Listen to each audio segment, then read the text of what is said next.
1절로 19절 말씀 837면 8면 시편 51편 1절로 마지막 절까지 한 절씩 받겠습니다.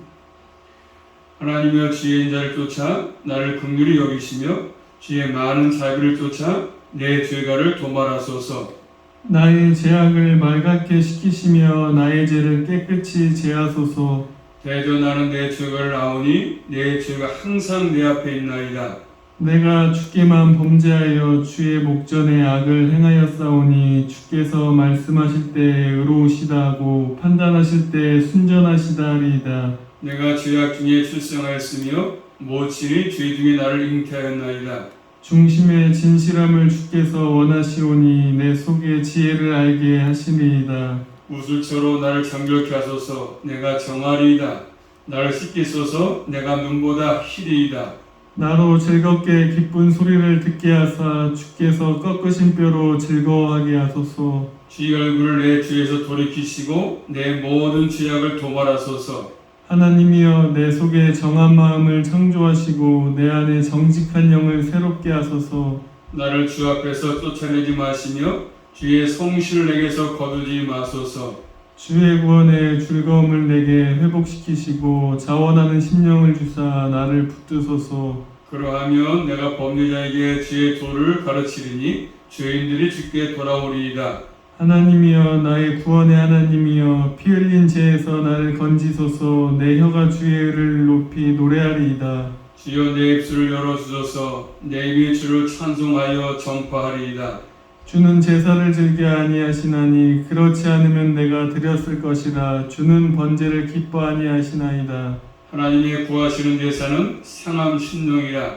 하나님이여 상하고 통회하는 마음을 주께서 멸시치 아니하시리이다. 주의 은택으로 시온의 선을 행하시고 예루살렘 성을 쌓으소서. 그때 주께서 의로운 제사와 번제와 온전한 번제를 기뻐하시리니 저희가 스스로 주의 단에 드리리이다. 아멘. 기도합니다. 하나님 고맙습니다. 한 주간 동안도 사랑해 주시고 또 순간순간 보호하셔서 은혜 가운데 살게 하셨다가 또 저희들 복된 자리에 불러주심으로 아버지 앞에 나와서 성호를 찬양케 하신 아버지, 이 한 시간 또 주의 말씀을 들을 수 있도록 인도하신 아버지 감사합니다. 또 말씀을 통해서 또 주님께서 원하시는 뜻을 깨닫기 원합니다. 날마다 성령께서 올바르게 진리 가운데를 깨닫게 하시고 또 저희를 진리 가운데 인도하셔서 끝까지 주님을 숨기며 살아갈 수 있도록 은총으로 함께 해주시고 약한 세대를 본받지 않게 하시며 늘 주님과 관계 속에서 남은 생도 믿음의 삶을 잘 살아갈 수 있도록 우리 모두에게 은혜로 충만하게 허락하여 주시옵소서. 특별히 아버지 하나님 영생에 있는 사모를 기억하셔서 이 한 시간도 은혜로 충만하게 하셔서 또 주님이 친히 함께 하셔서 끝까지 믿음 잃지 않고 주님 바라볼 수만 있도록 함께 해주시고 그 영혼 주님이 친히 주님의 품 안에 갈 수 있도록 함께 하여 주시옵소서. 예수 그리스도 이름으로 감사하며 기도 올리옵나이다. 아멘. 제목 따라하겠습니다. 하나님께서 구하시는 제사. 하나님께서 구하시는 제사. 이 시편 51편은 우리 그리스도인들이 많이 알고 있는 시편입니다. 특별히 표현을 해보시면 다윗의 시라 되어 있고 다윗이 밧세바와 동침한 후에 선자 나단이 저에게 온 때라고 되어 있지 않습니까? 나단이 선자가 다윗이 범죄한 후에 1년이 다 돼가지고 아이를 낳은 다음에 찾아와서 뭘 했습니까? 선자가 다윗이 하나님 앞에서 어떠한 죄를 지었는가 지적하지 않습니까? 나단이가 찾아와가지고 다윗의 죄를 지적합니다. 다윗이 범한 죄를 지적하지 않습니까? 그리고 하나님의 말씀을 전했습니다. 이런 내용이 사무엘하 12장에 나타나 있거든요. 사무엘하 12장 1절부터 15절 말씀 찾아보겠습니다. 같이 사무엘하 12장 가서 보시면 오늘 본문 내용이 나타나 있는데 사무엘하 12장 1절부터 15절 말씀 보시면 사무엘하 12장 1절로 15절 말씀 보시면 특별히 9절 말씀 보시면 그리고 다윗은 하나님의 말씀을 업신여겼습니다. 말씀을 업신여겼다. 특별히 10절 말씀이니까 하나님을 업신여겼다고 말씀하지 않습니까? 다윗이 범한 죄 그리고 말씀을 업신여겼고 하나님을 업신여겼다고 말씀하십니다. 그런 때에 하나님 앞에서 다윗은 회개하면서 기도한 내용이 오늘 시편 51편입니다. 저희 초대교회 때부터 시편 51편은 참회의 시죠. 참회의 시. 이 참회의 시가 7편인데 시편 6편, 그 다음에 32편, 그 다음에 38편, 그 다음에 오늘 본 말씀 51편, 그 다음에 102편, 130편, 이렇게 또 143편, 7편을 참회의 시로 보고 있습니다. 하나님을 반역한 죄를 철저하게 회개하는 내용의 시편입니다. 자, 첫 번째로 오늘 말씀이니까 내게 은혜를 베풀어달라고 지금 그거하지 않습니까? 은혜를 베풀어달라, 은혜. 1절부터 6절 말씀은 자신의 지은 죄를 고백하는 내용이지 않습니까? 1절 말씀 보겠습니다. 한번. 하나님이여 주의 인자를 쫓아 나를 긍휼히 여기시며 주의 많은 자비를 쫓아 내 재갈을 도말하소서. 아멘. 하나님이여 부르면서 주의 인자를 쫓아서 나를 긍휼히 여겨주시고 또 주의 많은 자비를 쫓아서 내 죄를 도말하소서. 이렇게 말씀합니다. 내 죄를 좀 지워주세요. 그런 내용 아니겠습니까? 하나님의 인자하심, 하나님의 자비하심, 하나님의 긍휼을 구하고 있습니다. 이런 내용들이 출애굽기 3, 4장 6절에 나타나고 있거든요. 하나님의 자비하심, 인자하심, 긍휼하심. 그래서 출애굽기 3, 4장 6절 말씀이니까 이스라엘 백성들이 하나님 앞에서 우상을 만들어서 금송아지 만들어 놓고 그런 죄를 범한 다음에 그 이후에 범죄한 다음에 그 후에 하나님께서 이스라엘 백성을 용서하시면서 하시는 말씀이거든요. 그들은 죄를 범했지만 하나님께 자비하심으로 인자하심으로 긍휼로 그들을 용서하시는 그런 것들을 볼 수가 있습니다. 하나님의 긍휼, 자비와 같은 말입니다. 이 긍휼은 원래 자궁에 말에서 나온 파생됐어요. 자궁. 어머니의 자궁은 뭡니까? 잉태된 아이에게는 돌봄과 보호의 양수 아니겠습니까? 그런 것처럼 하나님께서 자신을 돌봐달라, 나를 돌봐달라, 그런 고백입니다. 그래서 1절 말씀에 이 죄가, 죄악, 이 말은 반역, 그런 말입니다. 하나님의 뜻을 거역하는 반역이죠, 반역. 이것을 도말해달라, 이런 죄를 지워달라고 합니다, 지금. 어떤 기력을 지우는 것처럼 자신의 지금 반역을 지워달라, 다윗은 요구하고 있습니다. 반역, 참으로 무서운 죄 아니겠습니까? 한 나라에 저 왕이 있을 때 가장 무서운 죄는 왕에게 반하는 반역죄죠. 반역죄는 반드시 벌을 받을 수밖에 없습니다. 그 죄는 용서하지 못하고 처벌. 왕이 엄중한 대가를 하지 않습니까? 지금 다윗은 자신의 죄가 하나님께 반역하는 죄라고 지금 고백하고 있습니다. 고백. 그렇기 때문에 하나님께 구할 수 있는 것은 하나님의 인자하심과 하나님의 긍휼하심 자비밖에 없다는 것이지 않습니까? 오직 자신의 죄가 용서받는 길은 하나님의 인자하심, 주님의 자비하심, 긍휼밖에 없다는 것입니다. 그것을 알기 때문에 주님을 의지할 수밖에 없는 것이죠. 자신이 하나님께 용서받을 자격이 없음을 고백하지 않습니까? 자신이 죄인이기 때문에 결국 하나님께로부터 가장 큰 은혜는 죄 사함받는 것이죠. 큰 은혜가. 여러 가지가 많이 있겠지만 가장 큰 은혜는 자신이 지은 죄를 주님께로부터 용서받는 것입니다. 사함받는 죄가 가장 큰 은혜 아니겠습니까? 이 죄를 용서해 달라고 하나님의 자비에 의해서 지금 구하고 있습니다. 그러므로 죄인에게 가장 필요한 것은 하나님의 인자하심과 은혜고 긍휼밖에 없습니다. 우리는 죄인이기 때문에 우리에게 필요한 것은 하나님의 인자하심, 자비하심, 긍휼이 필요한 것입니다. 또 두 번째로 본 말씀 2절 말씀 보시면 다윗이 얘기합니다. 2절입니다. 나의 죄악을 맑게 씻기시며 나의 죄를 깨끗이 제하소서. 아멘. 나의 죄악을 맑게 씻기시며 나의 죄를 깨끗이 제하소서 간구하지 않습니까? 죄악. 이 죄악은 다른 사람에게 해를 끼치는 행동 아니겠습니까? 다윗은 다른 사람에게 심각하게 죄를 끼치는 행동을 했습니다. 그래서 다윗은 자기의 충신이었던 밧세바 간음을 하고 또 고의적으로 자기 죄를 덮기 위해서 자기의 충신이었던 우리아를 죽이지 않았습니까? 살인. 이 죄를 그래서 세탁하듯이 맑게 다른 것이 조금도 섞이지 않고 깨끗하게 죄악을 제해달라고 지금 하나님께 간구합니다. 씻어달라고. 죄는 택한 백성들이 가야 할 길, 걸어야 할 길, 하나님 요구하시는 데서 벗어난 것이거든요. 이 죄를 깨끗이 제해달라고 지금 다윗은 간구합니다. 마치 금속을 용광로에서 넣어서 찌꺼기를 제거하는 것처럼 자기의 죄를 제거달라고 지금 구하고 있습니다. 자신의 죄인임을 말씀을 따라서 그대로 인정하지 않습니까? 나는 죄인입니다. 내 지은 죄가 너무나 큽니다. 그러면서 3절 말씀이니까 다윗은 자신이 하나님께 반역한 죄를 알고 있다고 얘기합니다. 자신의 죄가 항상 자신 앞에 또 고백하지 않습니까? 그러면서 4절 말씀 보시면 내가 주께만 범죄했다 고백합니다. 하나님의 눈앞에 죄를 범했다는 고백이지 않습니까?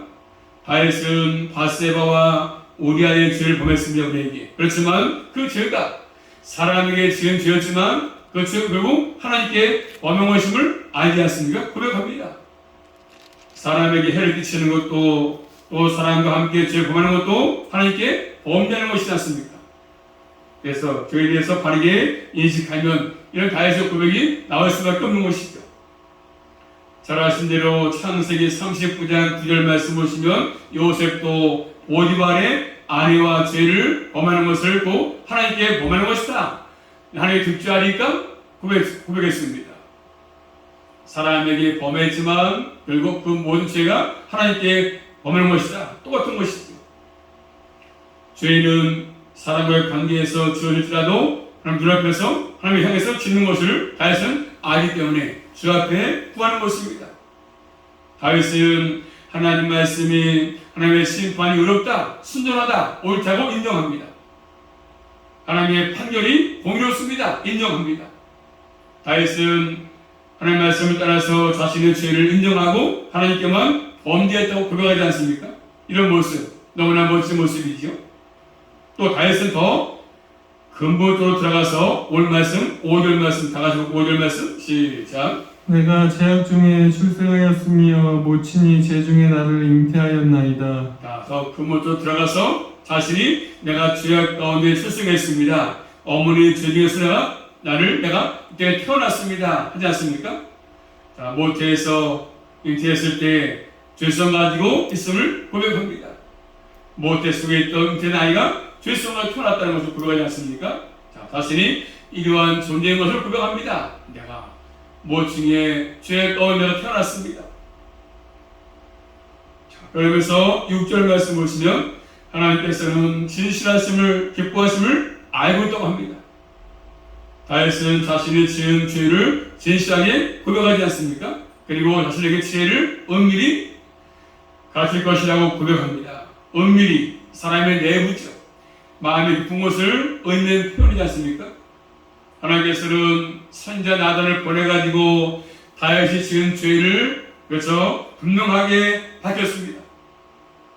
다윗은 하나님 말씀 앞에서 사실을 숨기지 않았습니다. 하나님 앞에 반역했음을 진실하게 고백하고 자신의 죄를 씻어달라고 구하지 않습니까? 하나님께로부터 은혜를 베풀어서 자신의 죄를 용서해달라고 주님의 인자하심과 자비를 베풀어달라고 구하고 있습니다. 그러므로 하나님의 은혜는 죄를 사해주시는 것이지 않습니까? 가장 큰 은혜 아니겠습니까? 하나님께 반역한 사람에게 죄를 사해주시는 그 길만이 유일한 기쁨이 되는 것이죠. 우리의 죄가 용서받을 때 기쁨이 있는 것입니다. 죄를 용서받지 못하면 우리의 기쁨은 있을 수가 없습니다. 다윗은 첫 번째로 은혜를 베풀어달라고 지금 간구하고 있습니다. 두 번째입니다. 다윗은 7절부터 9절 말씀 보시면 자신의 죄를 써달라고 구하고 있습니다. 7절 말씀 보겠습니다. 한번 용서를 구하는 것이죠. 우슬초로 나를 정결케 하소서. 내가 정하리이다. 나를 씻기소서. 내가 눈보다 희리이다. 아멘. 자신의 죄를 용서해 주기를 구하는 모습입니다. 하나님 구하는 모습입니다.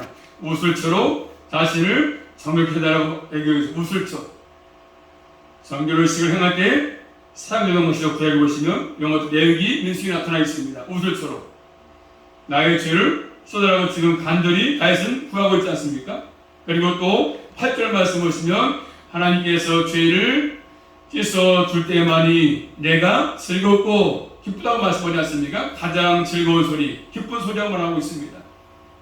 그래서 하나님께서 죄를 씻어주시면 꺾으신 뼈도 즐거울 것이라 하지 않습니까?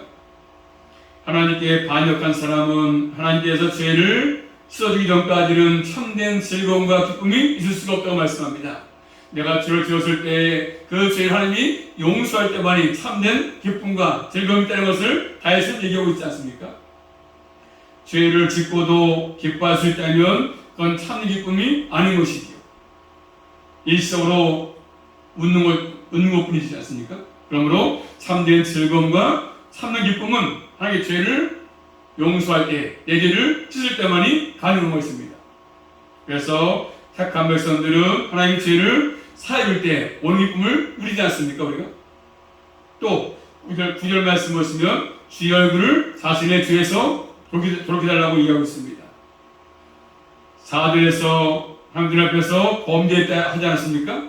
하나님께서 그 눈으로 계속 죄를 보신다면 하나님 앞에 설 수가 없다는 것이죠. 하나님과 관계가 회복되길 지금 구하는 모습이 아니겠습니까? 그러므로 죄는 하나님과 사람 사이를 가로놓습니다. 담이 생길 수밖에 없습니다. 죄를 지으면. 이 죄를 해결해야 하나님과 관계를 회복할 수 있고 하나님과 함께 할 수 있는 것입니다. 우리 날마다 죄의 씻음이 필요하지 않습니까? 이미 목욕했다 할지라도 발을 씻어내기 때문에 원죄를 용서받았어도 살아가면서 지는 자원죄들 있지 않습니까? 이런 죄를 하나님은 해결할 수 있습니다. 이 죄를 해결해야 기쁨을 누릴 수 있는 것이죠. 우리가 예수님을 통해서 죄의 사함 받았지만 날마다 지는 모든 죄도 예수 그리스도에서 씻음받는 것입니다. 그래서 우리 기쁨은 여기 있지 않습니까? 죄를 용서받을 때 기쁨이 있는 것입니다. 그 다음에 세 번째로 또 오늘 말씀 보시면 한번 따라할까요? 회복시켜달라고 구별하지 않습니까? 회복. 계속 기도가 이루어지는데 10절 말씀은 10절입니다. 시작. 하나님이여 내 속에 정한 마음을 창조하시고 내 안에 정직한 영을 새롭게 하소서. 아멘. 자, 계속 기도가 이루어지는데 자신이 다윗은 죄인이기 때문에 스스로 정한 마음이 될 수 없음을 알고 있습니다. 스스로의 힘으로 정한 마음을 가질 수 없다는 것이죠. 정한 마음, 하나님께서 기뻐하시는 마음인데 이 마음을 사람들은 스스로 가질 수가 없습니다. 정한 마음은. 여기서 마음은 지적 활동이 이루어지는 것인데 하나님께서 기뻐하시는 그 길을 깨달을 수 있도록 가르치가 주기를 기도하고 있습니다. 정직한 영, 새롭게 해달라. 영은 사람의 존재의 중심의 중심. 정직한, 견고한 그런 뜻입니다. 견고한. 정한 마음을 가진 뒤에 견고하게, 굳건하게 이 길을 갈 수 있도록 굳건하게 갈 수 있도록 이런 마음을 가지고 정한 마음을 가지고 다윗은 또 11절에 자신을 주 앞에서 쫓아내지 마시고 주의 성신을 내게서 거두지 말라고 합니다. 성령을 걷어가지 말라고. 그래서 만약에 주의 사함이 없으면 하나님 면전에 쫓겨날 수밖에 없습니다. 면전에서. 다윗은 주의 성령 거두는 것이 어떤 의미인지를 알기 때문에 자기의 위에 있었던 사울을 통해서 다윗이 깨달았습니다. 사울이 주께 범죄하니까 하나님 성령을 받아가지 않았습니까? 말씀 보겠습니다만 사무엘상 16장 14절 말씀 보시면 사무엘상 16장 14절입니다. 여호와의 신이 사울에게서 떠났고 여호와의 부리신 악신이 그를 번뇌케 한지라. 그래서 하나님의 신이 사울에게서 떠나니까 그걸 다윗이 봤습니다. 얼마나 비참한지를. 하나님의 신의 영이 떠났다 사울에게서 사울의 왕위를 거둬갔습니다. 다윗은 되기를 원치 않는 것이죠. 사울처럼 그런 것을 원치 않고 있습니다. 그러면서 오늘 본문 말씀의 12절에 주의 구원의 즐거움을 회복해달라고 구하고 있지 않습니까? 그러면서 사원한 신령을 달라고 얘기합니다. 그럼 붙들기를 구하지 않습니까? 주의 구원의 즐거움이 있을 때 자원하는 신령이 나오는 것이죠.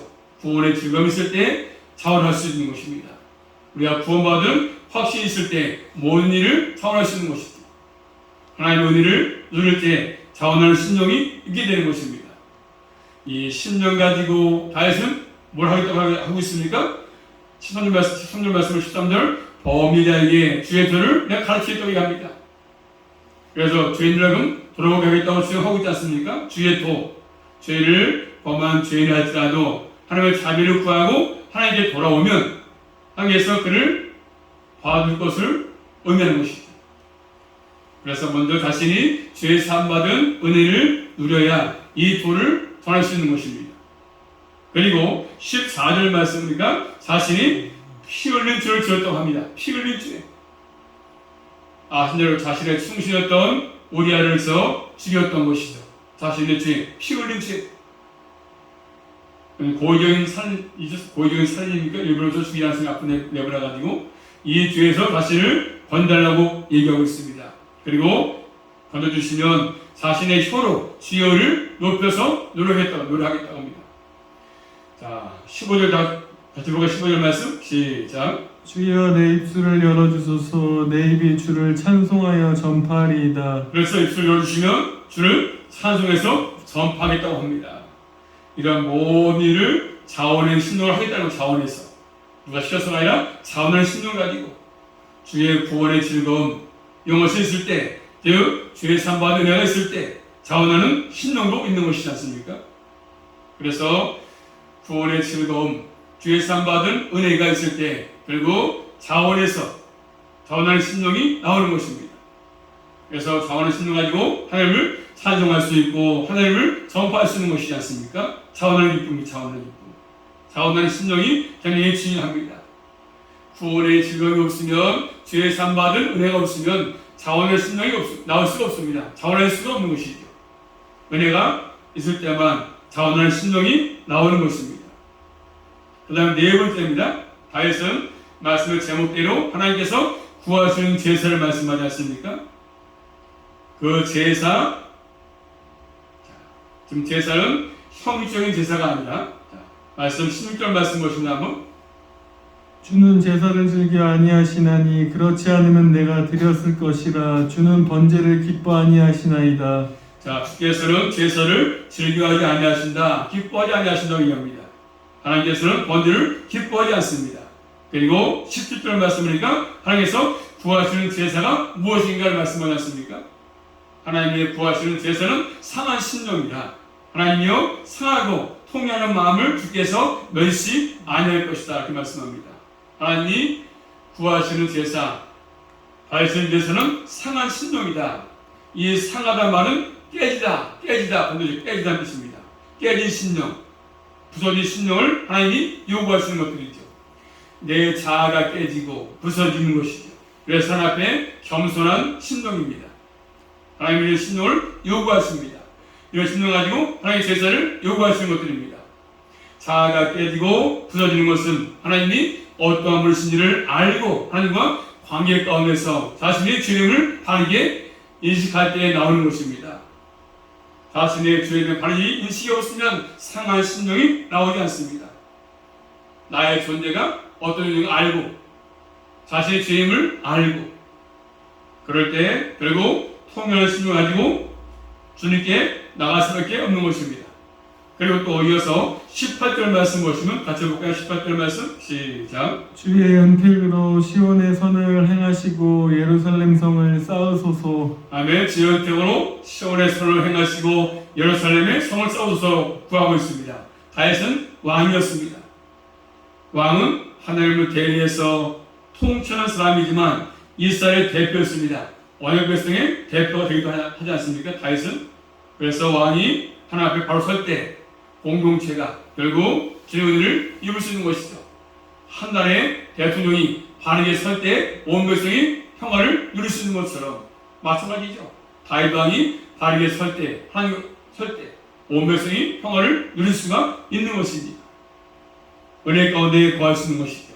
이런 상한 신분을 가지고 하나님께 나갈 수 있는 것들입니다. 또 이어서 19절 말씀 보시면 19절입니다. 시작. 그때 주께서 의로운 제사와 번제와 온전한 번제를 기뻐하시리니 저희가 스스로 주의 단에 드리리이다. 아멘. 자, 그때에 의로운 제사와 번제와 온전한 번제를 기뻐하실 것이다 말씀하십니다. 16절에서는 주께서는 제사를 기뻐하지 아니하시고 번제도 기뻐하지 않는다고 했습니다. 이제는 19절에서는 기뻐한다고 말씀하지 않습니까?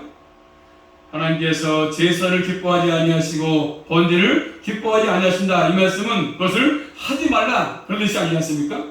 하나님께서 요구하시는 올바른 제사를 드려라. 번제를 드리기 위해서는 뭡니까? 그렇죠? 상한 신령이 필요하다. 상하고 통회하는 마음으로 하나님께 나와서 제사를 드리고 번제를 드려라. 이걸 내가 기뻐한다고 말씀하십니다. 한마디로 하나님과 관계 가운데서 어떠한 마음을 가지고 있냐, 어떤 마음으로 드리는 것이냐 하는 것입니다. 예수 그리스도의 십자가 은혜를 알고 그 은혜를 힘입은 사람들은 말씀대로 자신을 부인하는 신령 가지고 하나님께 이렇게 제사를 드리는 것이죠. 예수님의 십자가 앞에서 자신이 깨어지고 부서진 신령 가지고 드리는 것입니다. 한마디로 하나님의 은혜, 자비를 구하는 신령이죠. 은혜를 구하고 하나님 자비를 구하고 이 신령 가지고 하나님 앞에 나올 뿐 아니라 하나님 앞에서 살아간다는 것이 얼마나 중요하겠습니까? 그럼 우리 모두는 십자가의 도가 분명하지 아니하면, 말씀을 바르게 증거하지 아니하면 우리 자아는 깨질 수가 없습니다. 자신의 신령을 부인할 수가 없는 것입니다. 그러므로 교회는 항상 십자가의 도, 주님의 은혜, 자비하심, 인자하심을 잘 전하는 게 필요합니다.